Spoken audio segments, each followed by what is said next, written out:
But I want to move on to the very last section of the Rat-a-Taz kit, the tassel part. So this is the most important part of the whole program. Now we're going to take the question that you asked. So I'm going to go back to my favorite question.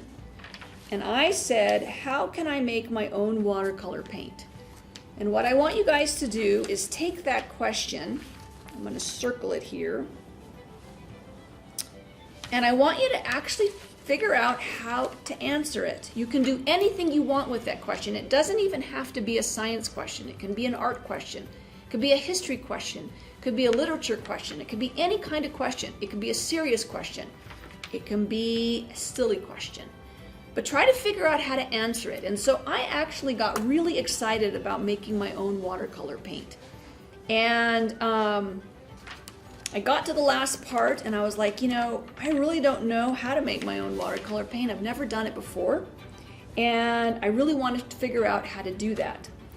And the first step I took as a scientist, is to simply do a bunch of research. So I got on my computer and tappity tap, I Google searched, how can you make your own watercolor paint? And I found lots of information on the internet. The internet is a great resource. There's a lot of stuff on the internet.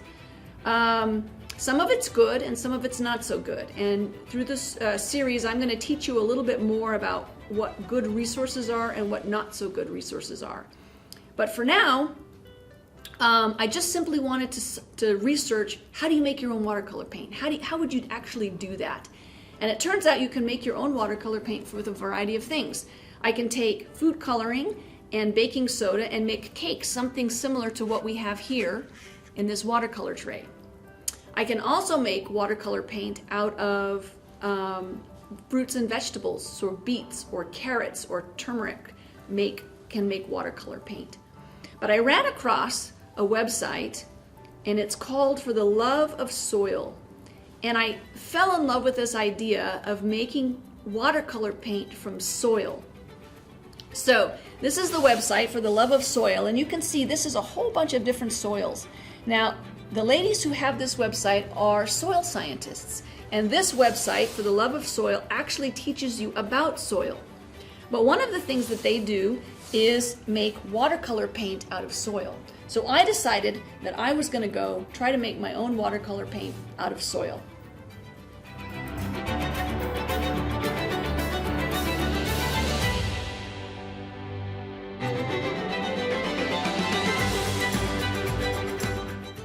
Okay, so I'm back, and I decided to make watercolor paint out of soil. I'm very excited about this project.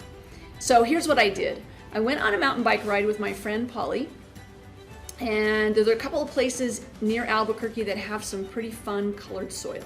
So the first thing I did was take a couple of bottles with me, and we were able to find a red soil and a white soil. And so I brought the soils home, and I wasn't entirely sure what to do with them. I did a little bit more research on the internet to figure out exactly how do you make watercolor paint from soil. And what I figured out is that at least I'm going to filter out the big parts. So I got some screen to filter out the rocks from this finer silt. So here's a photo of the jars with the dirt being filtered, and then I let the silt fall to the bottom. And so I cleaned the soil up a little bit. The next thing I did was to pour off the water and pour what I could into a little muffin tin so that I could dry the water out and make a powder. So I poured them in a muffin tin, and I had more of the red water than I did the white, but actually the white made more powder than the red. So I put them in the muffin tins, and then I baked them in the oven for, I don't know, about 30 minutes at, 350. So then after I got them out, I crumbled the powder up and put the powder on this piece of glass. It's a mulling board, and I bought a muller. And then I had to figure out how to mix the medium. So to make watercolor paint, I learned that you have to have a medium. And I think you can use almost any kind of medium. I'm still not sure exactly all the different ways you can make medium, but one of the recipes I saw was to use Arabic gum, honey and water. And so I made a mixture of Arabic gum, honey, and water, and then I mixed with the Muller the paint.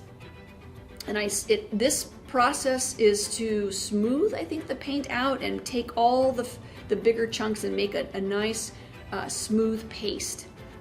And then after I made the paste, I didn't have a spatula, so I used the end of a cheese cutter to scrape the paste off and put it in these tiny paint cubes. So I made a couple of tiny paint cubes, and you can see I had a lot more of the white. The white turned a little bit brown, or kind of a light tan, and then I had with the red paint, or the red paste, I could only scrape off a little bit, but I have enough, I think, to do an actual watercolor with my paints. So let's take a look at the box. You see where it says break the box here? I actually want you guys to use these boxes for any project you think you want to try.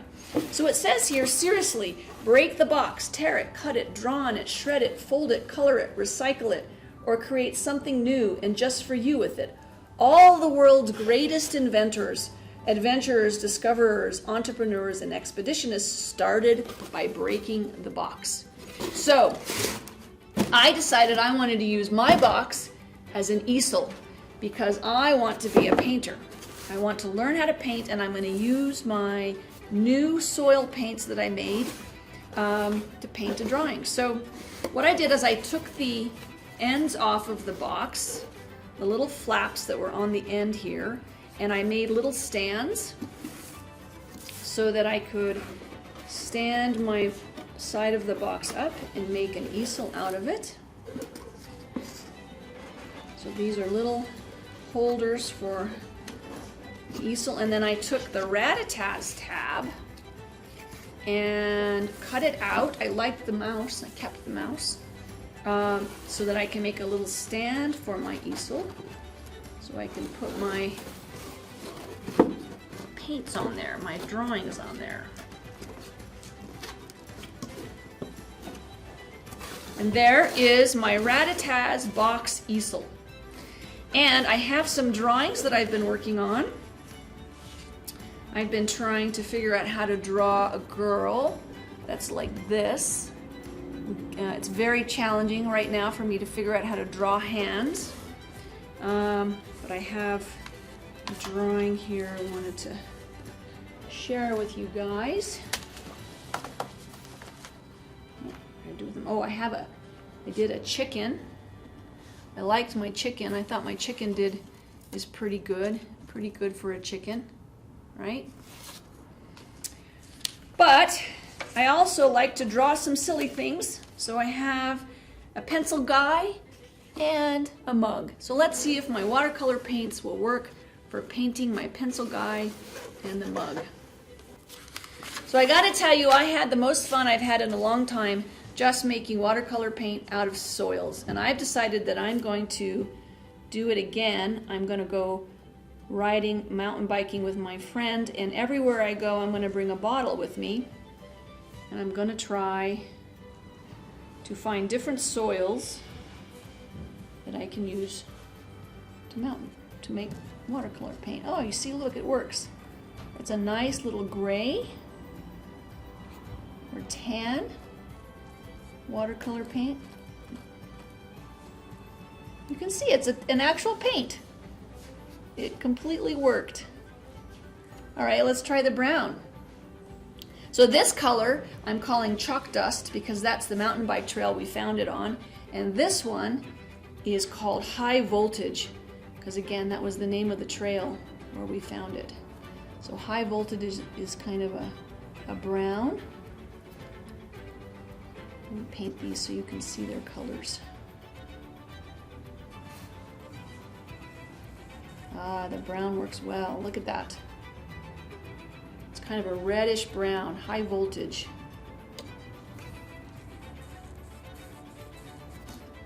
High voltage. So see, when you learn to Rat-a-Tats, the whole world opens up for you. If you can learn how to ask and answer your own questions, you can have a lot of fun, and not only have a lot of fun, but learn anything you want to learn. like how to make watercolor paint. So that's the first kit. That is the What is Chemistry Rat-a-Taz box. And next time, the box we're going to do is all about atoms. We're going to learn what an atom is and yeah, what things are made of. Things are made of atoms. Join me next time. Thanks.